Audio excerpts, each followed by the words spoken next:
Robó mi proyecto de 3 años en 5 minutos. No sabía que yo tenía todas las pruebas. Anónimo dijo. Trabajé 3 años construyendo algo en silencio. Ella necesitó 5 minutos en una sala de juntas para quedarse con todo. Y lo peor no fue que me lo robara. Lo peor fue que mi propio jefe la ayudó a hacerlo. Bienvenidos a Anónimo dijo, el canal donde las historias más oscuras de oficinas, ascensos sucios y traiciones calculadas finalmente salen a la luz. Si es tu primera vez aquí, suscríbete, deja tu like y activa la campana, porque lo que vas a escuchar hoy te va a dejar sin palabras. Esta historia me la envió una usuaria anónima de Reddit. Trabajaba en una agencia de publicidad, en una ciudad que no voy a nombrar por razones obvias. Lo que vivió durante esos 3 años no solo cambió su carrera. Cambió la forma en que entiende el poder, la lealtad y la justicia. Esto es lo que ella escribió, en sus propias palabras. Parte 1. El proyecto que nadie quería escuchar. Me llamo Emma Mercer, y durante 3 años trabajé como estratega de cuentas en una agencia de publicidad mediana, de esas que sueñan con ser grandes pero que todavía pelean cada cliente como si fuera el último. Entré ahí recién graduada, sin contactos, sin apellido importante, solo con ganas de demostrar que merecía estar en esa mesa. Mi madre me crió sola. Trabajó limpiando oficinas durante 15 años para que yo pudiera estudiar.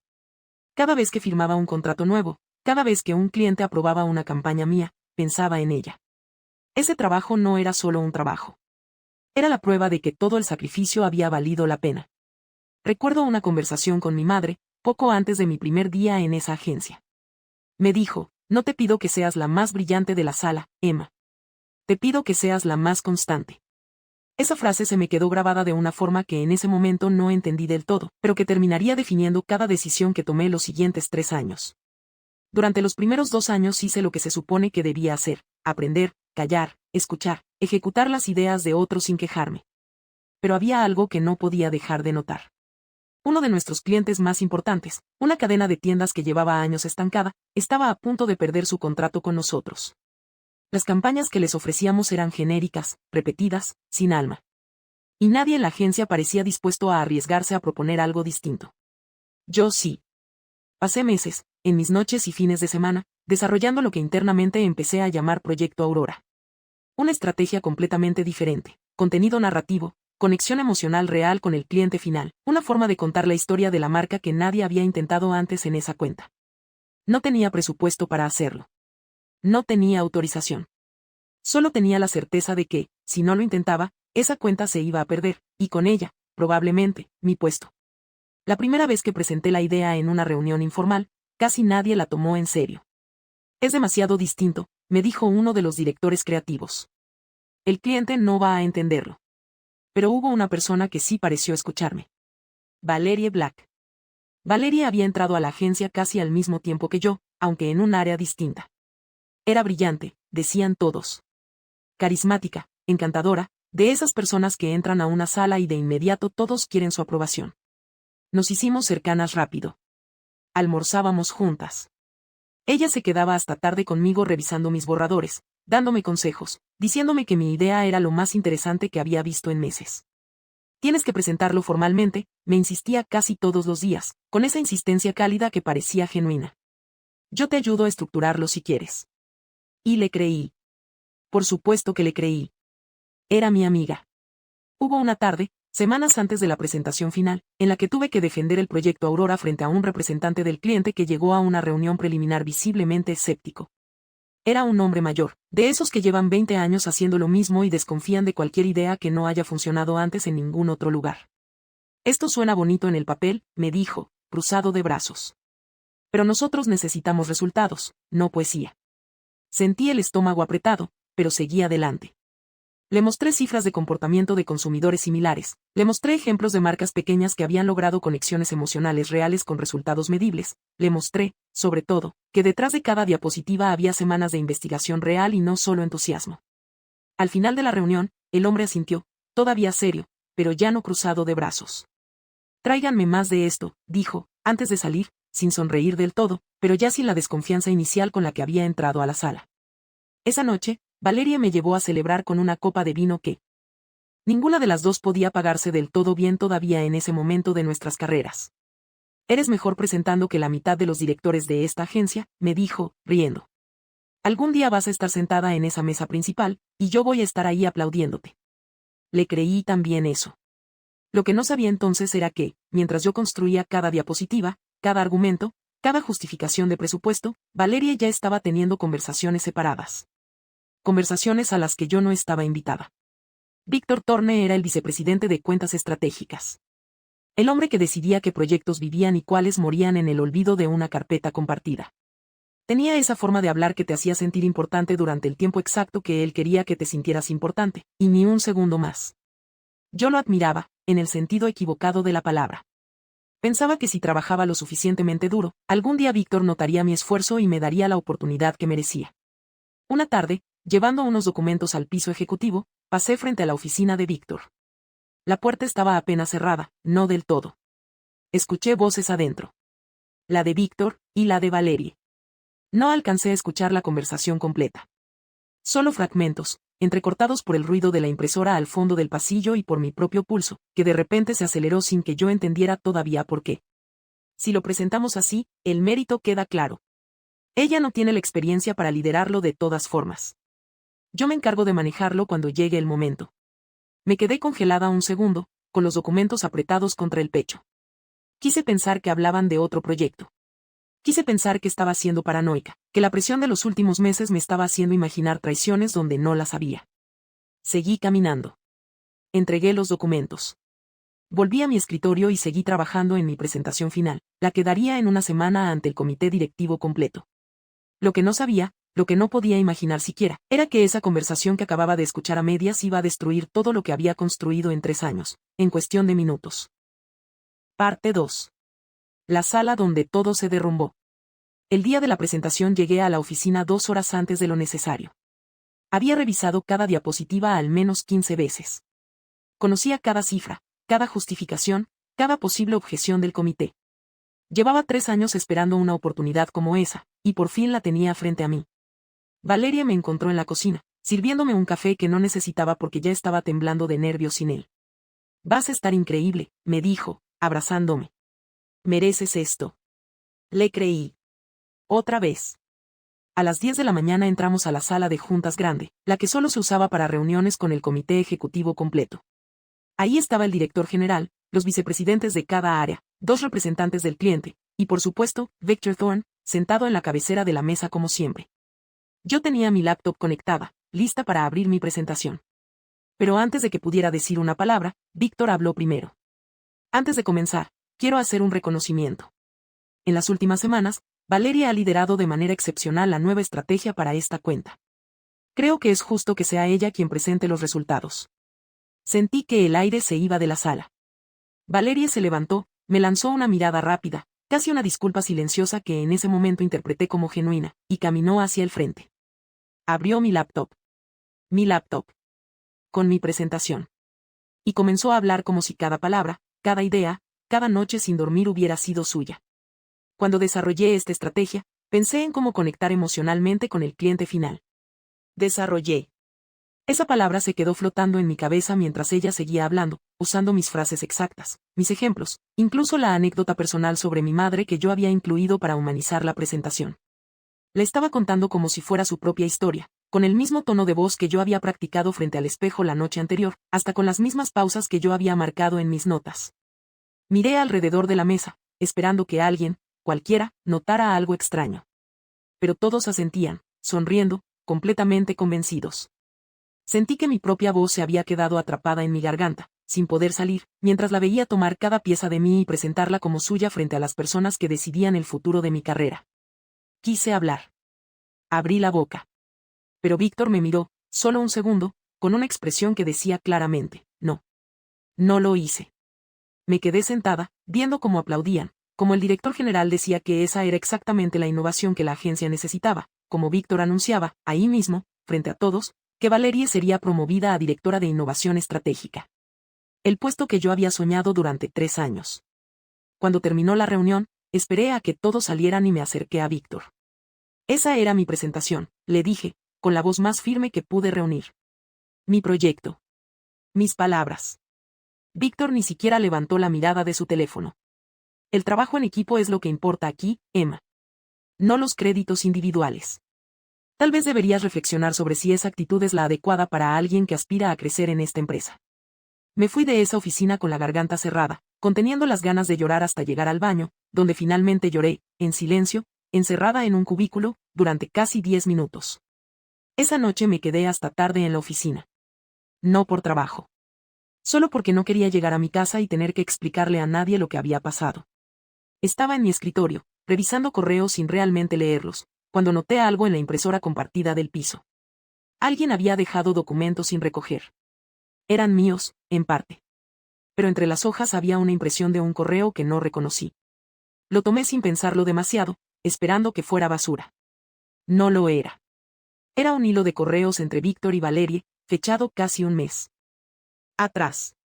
El asunto decía, Plan de transición, Proyecto Aurora. Lo leí de pie, junto a la impresora, con las manos temblando. Si Emma se opone cuando lo presentemos como propio, podemos enmarcarlo como que no está lista para asumir un rol de liderazgo. Es mejor que el crédito quede claramente posicionado antes de que ella tenga oportunidad de reclamarlo frente al comité. No era un error. No era una mala decisión espontánea de último momento. Lo habían planeado. Parte 3. Cuando pedir ayuda se vuelve peligroso. Pasé 2 días sin saber qué hacer con esos correos. Los guardé en mi casillero personal, fuera de la oficina, en un sobre que escondí entre libros viejos. No confiaba en nadie ahí adentro lo suficiente como para mostrárselos sin pensarlo 1000 veces antes. Finalmente decidí ir a Recursos Humanos.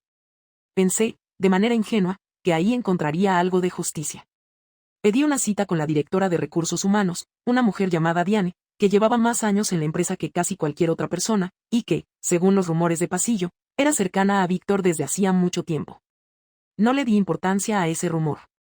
Debí haberla tenido. Le mostré los correos impresos. Le expliqué la situación completa, el proyecto, la presentación, las palabras textuales de Víctor cuando lo confronté. Diana escuchó todo con una expresión neutra, casi entrenada para no mostrar nada. Cuando terminé, suspiró, como si yo fuera la que estaba complicando algo simple. Emma, entiendo que esto se sienta injusto.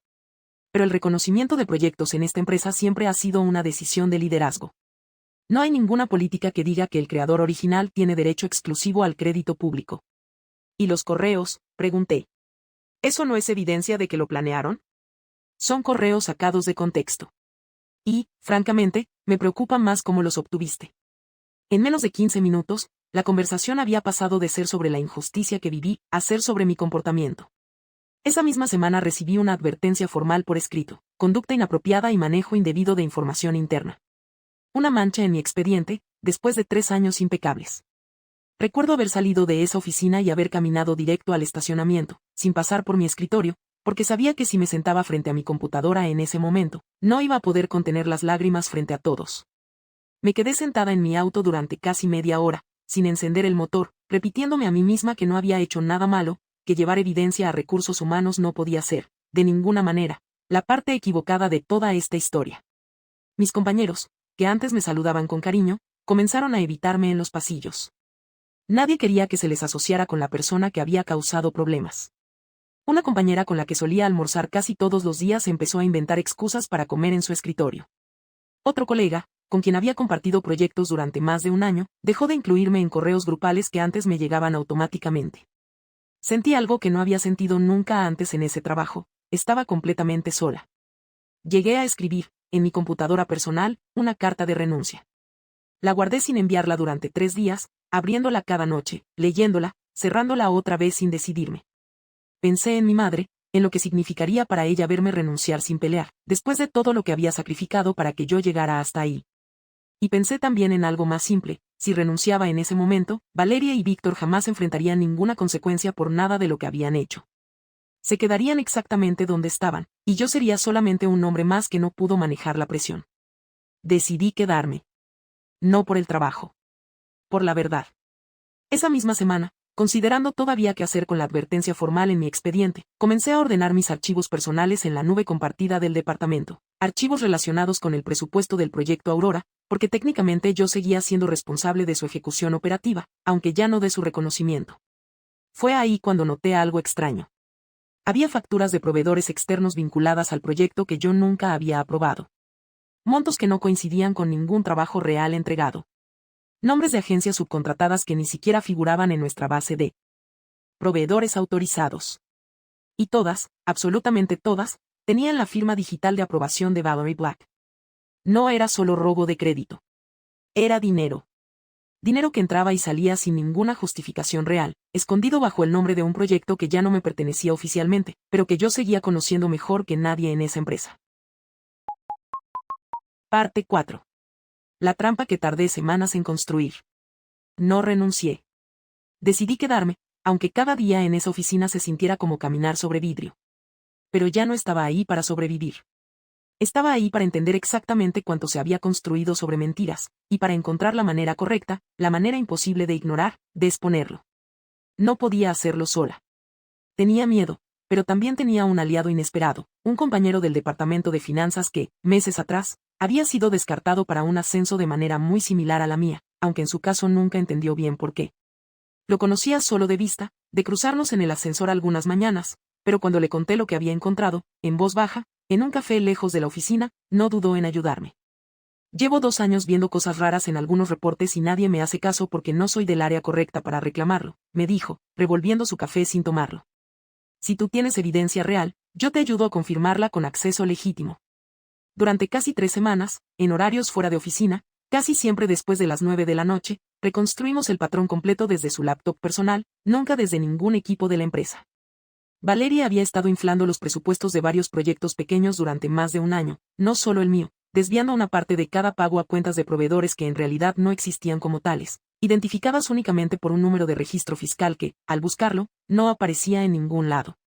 Y aunque no encontramos pruebas de que Víctor estuviera directamente involucrado en el desvío de fondos, sí encontramos suficiente evidencia de que él sabía, o al menos sospechaba, y había decidido mirar hacia otro lado a cambio de mantener a Valerie como su protegida visible, la prueba de que él descubría talento.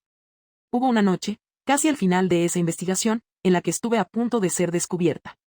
Me había quedado después de hora revisando una última carpeta compartida cuando Víctor pasó por el pasillo y se detuvo frente a mi cubículo, mirando mi pantalla durante un segundo más largo de lo normal. Cerré la ventana con un movimiento que esperaba pareciera natural y le sonreí, diciéndole que estaba terminando un reporte atrasado. Él asintió, sin decir nada más, y siguió caminando. Pero esa noche, de camino a casa, sentí por primera vez miedo real, no solo de perder mi trabajo, sino de que de alguna manera intentaran hacerme algo peor si descubrían lo que estaba reuniendo. Guardé cada documento, cada captura de pantalla, cada correo, en una carpeta externa, fuera del control de la empresa, respaldada incluso en una unidad física que mantuve escondida en mi casa, lejos de cualquier dispositivo que pudiera ser revisado. Sabía que, si los presentaba directamente a recursos humanos otra vez, terminarían enterrados o, peor, usados en mi contra como ya había pasado. Entonces supe exactamente cuándo iba a hacerlo. La empresa organizaba cada año una gala de reconocimiento, frente a inversionistas externos, miembros de la junta directiva, y, ese año, frente a la prensa especializada del sector, porque planeaban anunciar públicamente la expansión de la cuenta gracias al éxito histórico del proyecto Aurora. Valeria iba a recibir, en ese mismo evento, el premio a la innovadora del año. Era el escenario más grande y más visible que jamás tendría. Y también el más peligroso para intentar algo. Decidí enviar, de forma anónima y por adelantado, una copia completa de la evidencia financiera a la directora de auditoría interna de la empresa, una persona que no formaba parte del círculo cercano de Víctor y que tenía la autoridad para actuar de inmediato si los datos eran legítimos. No le dije quién era yo. Solo adjunté los documentos, con fechas, montos y nombres claros. Los días previos a la gala fueron los más tensos de toda mi vida. Una tarde, Víctor pasó frente a mi escritorio y se detuvo, mirándome más tiempo del normal. Has estado muy callada últimamente, Emma, dijo, con ese tono que siempre sonaba más a advertencia que a curiosidad. Solo estoy concentrada en mi trabajo, respondí, sin levantar la vista de la pantalla, aunque por dentro el corazón me latía con tanta fuerza que temí que pudiera escucharlo. No sabía si la auditora había recibido los documentos. No sabía si los tomaría en serio. No sabía si, al final, todo lo que había construido en esas 3 semanas terminaría en nada, o peor, terminaría conmigo despedida y sin ninguna prueba de que alguna vez hice algo bien en esa empresa. Pero ya no tenía nada que perder. Y por primera vez en meses, eso, en lugar de asustarme, me dio una calma extraña.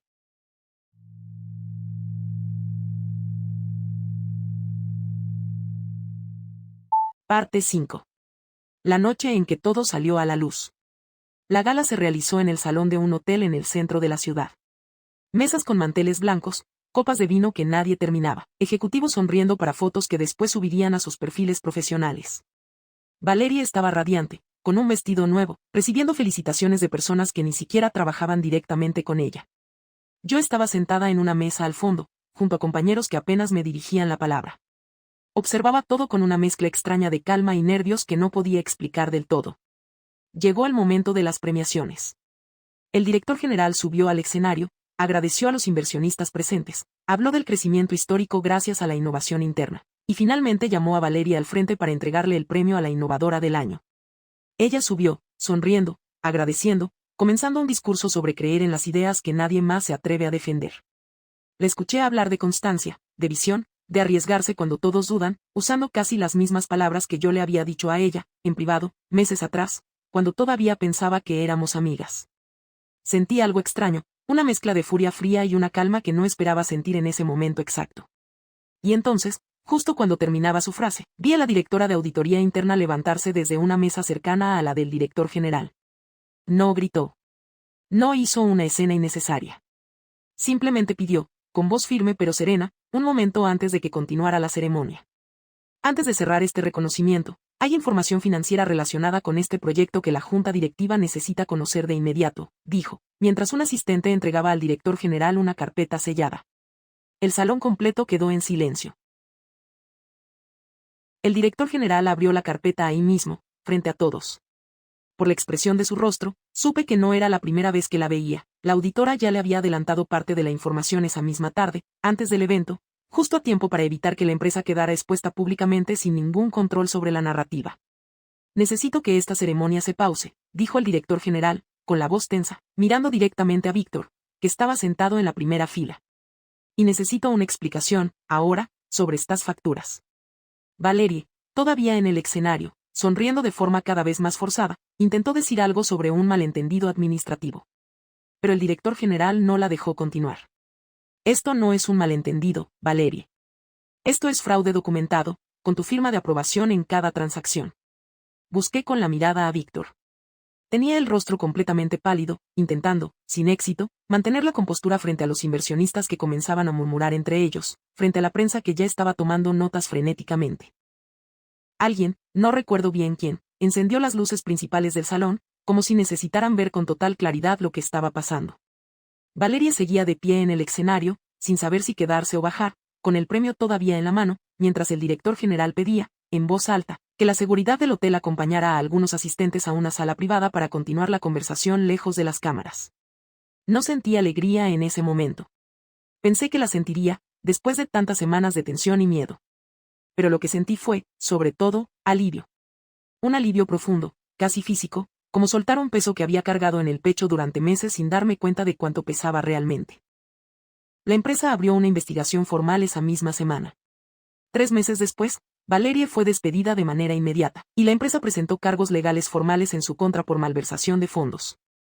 Víctor, aunque nunca se le pudo probar participación directa en el desvío de dinero, fue forzado a renunciar bajo el argumento oficial de decisión mutua, aunque todos en la empresa sabían exactamente lo que eso significaba.